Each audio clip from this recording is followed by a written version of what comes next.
我覺得廣東話係有趣嘅，係即係廣東話係而家我見到國內都有好多朋友啊，或者有啲即係有啲後生仔女啊，佢哋話即係流行講廣東話，學講廣東話啦。咁因為廣東話有好多好有趣嘅地方嘅，而係佢哋冇嘅嗰啲字係，即係譬如嘅啊、咯、下嗰啲嘅，佢哋會覺得點解會咁多呢啲咁嘅嘢嘅咁樣？我哋冇北京嗰啲咧，係即係咁，佢哋又學佢哋嘅嘢啊嘛，咁我哋學我哋嘅嘢，咁其實我自己感覺就係廣東話係有趣嘅，都好難學嘅，因為我呢次翻廣州咧，我先知道有啲粉絲留言喺度，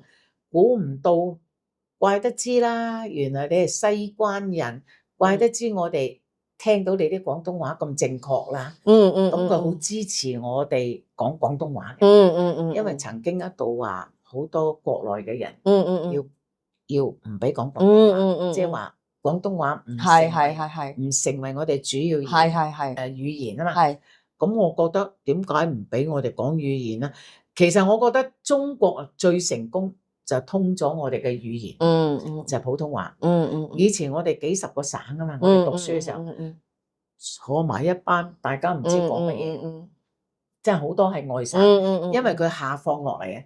即係幾辛苦嘅，下放落嚟廣州嗰啲真係好辛苦，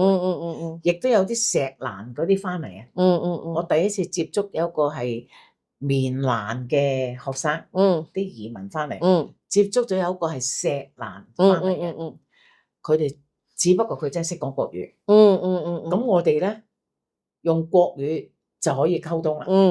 咁後嚟咧就全中國普通話化，咁啊全中國而家雖則個個都覺得自己講緊國語，但係未必係正確嘅，但係你明我講乜？係。我個仔話齋，全世界啲人嚟到都以為同我講緊英文嘅，但係唔知嗰啲係咪英文嚟嘅。不過你做到一個服務行業，你一定要明白佢講緊乜嘢。